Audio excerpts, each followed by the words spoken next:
Hey everybody, you're watching Cole the Cornstar.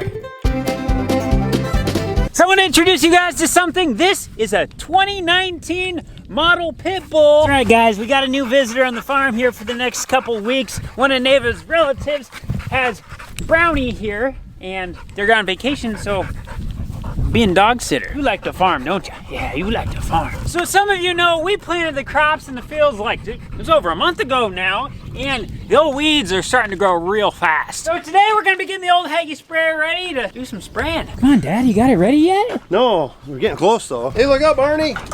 The last time we ran this thing was in soybean ground, so the stuff we use on soybeans is different than what we use on corn.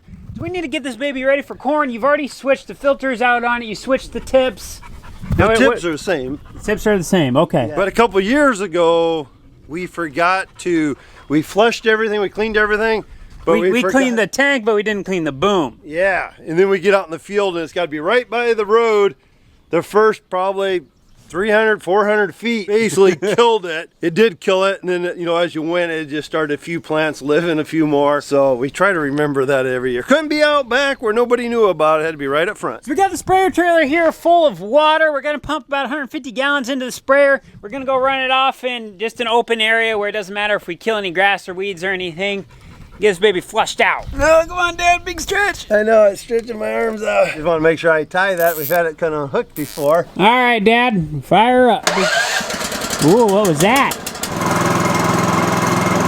Dad, isn't that crazy? From the time it took you to walk from the other side of the trailer around the front of the semi to here, we pumped 150 gallons. I was walking very, very slow. I know, it is. It's nice. If you guys didn't know I was a fan of the Mixmate, I'm a fan of the Mixmate. Why is it all these years I've been having to sit there with jugs and oh, a little bit more is better than a little bit less. Now we got this Mixmate that is just fantastic. All these years I've been out there in the field trying to watch where I'm driving. Now we got auto steer that you boys are getting. Dog. Hey, get out of there. See that water. Drinks that, he might not grow grass in his little fanny for a couple years. But then all these years I've been running around with the semis trying to figure out how to get corn into whatever. Now we're getting a new bin set up and you boys are going to be able to enjoy that. Man, life is just getting easier out here. Man, you complain a lot. Careful, careful. Ooh, that was clean. Ooh, man, turn that AC on, it's hot. Oh man, now who's whining? When I was younger, I had to drive with an open tractor, no cab, dust coming in all day long. Uphill both ways in 6 feet of snow.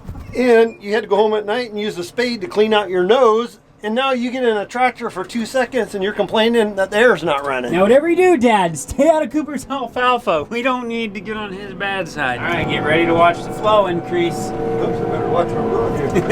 I've had quite a few people ask, when it's really dry out, why don't we just fill up our sprayer with water and go out in the fields and water the fields? And the reason for that is, an inch of rain over an acre is approximately 27,000 gallons. So we'd have to go over 1 acre, about a football field size, 27 times in order to get that equivalent. That'd be a lot of running around. Right now we're putting on what, 30 gallons an acre? Yeah. Oh, Dad, you're lucky you didn't run out of fuel. Okay, now as per usual, we have a slight change of plans. Dave the tile man and his daughter came and picked me up. We're out here in some of our fields where we have some tile blowouts. We're gonna get these bad boys marked off, so that way they can come out and fix them. Cooper's out mowing drawaways. He's going to be pulling in here in a minute. He needs diesel fuel, so he's heading to the Thunder Creek. One thing here we like about our Nessa fuel trailer here, this one holds 990 gallons. It's got baffles in it and stuff. It's got the DEF tank up front. It's got a solar charger on top. So when you're using it outdoors, it will keep the battery charged.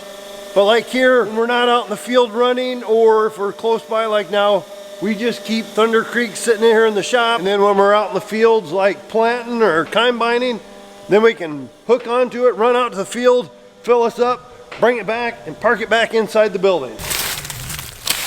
That was just kind of a seepy one. It's kind of like pucker factor 11 when it's nighttime and you're going along and the combine starts spinning. I remember those days.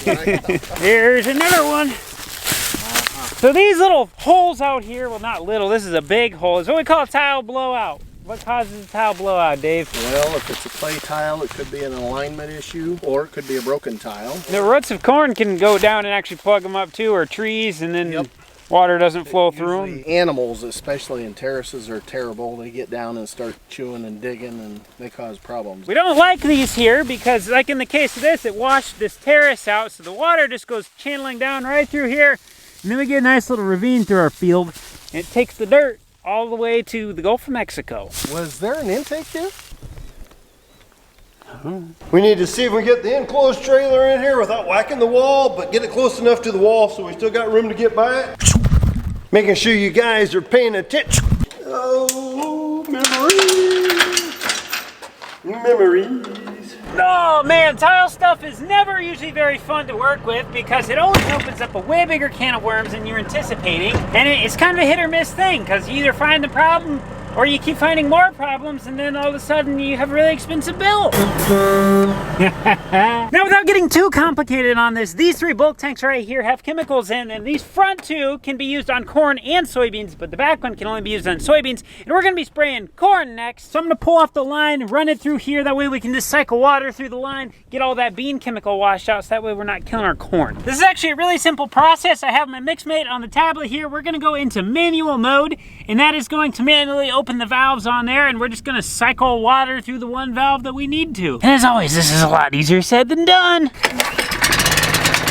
Well, I just got a message from Cole. He needs me to come out and help him for a little bit, meaning he won't be there because he's got something else to do. But I need to take a pump apart on our sprayer trailer, I guess. Might be one chemical that's kind of known for hardening up when it sits, and anyhow, one of the pumps isn't wanting to work right, so we're kind of taking it a pretty good guess. That's what the problem is. He had to park way out in the field here, so now I gotta walk way out there. I need like a golf cart or one of them. You know what I need is like one of them little Rangers or something like that. It'd be kind of nice to zip around on the farm to go out and check things. If I remember right, I think it was that part right there. Well, I really feel like a heel of a slice of a bread.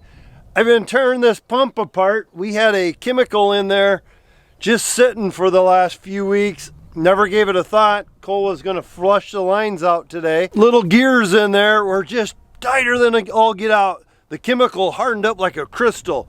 It was just like dried salt, just tight. So I had to tear it all apart. Anyhow, that's what I've been doing, is working up in that sticky, yucky mess. And now I'm just waiting for Cole so he can start this thing up. Let some good cold water flush through there, and hopefully we'll be in good shape. Since we're waiting for Cole right now, we're gonna go ahead and run the sprayer back down to our place. Wee doggy, slow her down, slow her down. Whoa, slow her down. There we go. Yeehaw! All right, Pudding, we will see you later, buddy. See you later. Or whatever, pork chop? What is the name? Brownie. Brownie, I guess is the name. Brownie. See you later, Brownie. You guys know how 5-minute projects turn into 4-hour projects around here? Well, we have another one. With the old mixmate here, we have just a whole bunch of stuff going on, but we have a little contraption right here where we can hook up a hose that goes to a bulk tank, then we can just run it through this pump, and it's just straight water, so that way we can rinse out the inside of the line. It's a pretty simple device. So we think, right?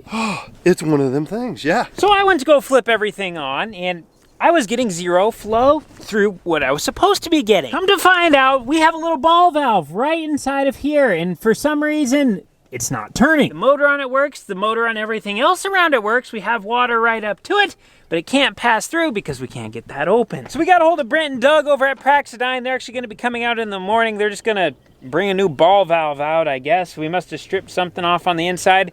We're learning our lesson with this mixmate because this is something that is completely new to us. This is our second season with it. So yeah.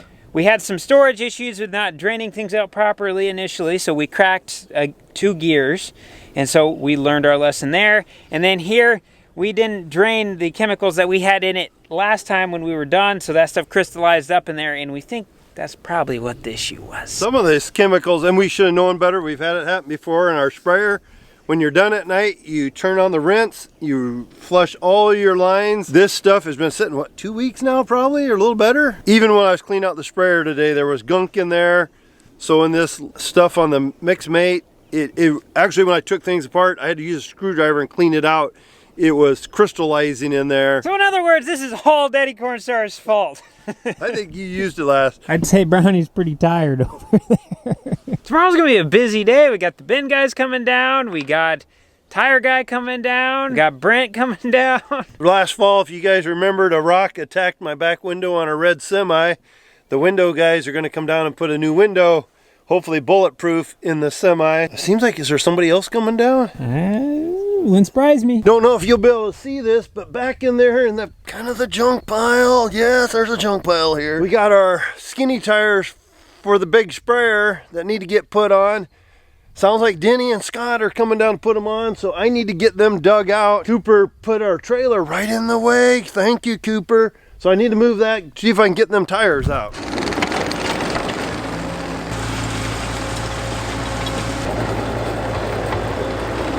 Well, I'm gonna call it a night. My stomach's starting to growl. It's probably 9:15. Tomorrow sounds like it's gonna be a really, really busy day, so let's just cash it in, get some rest, get cleaned up, spend some time with the family, and I'll spend time with this family that's looking at me.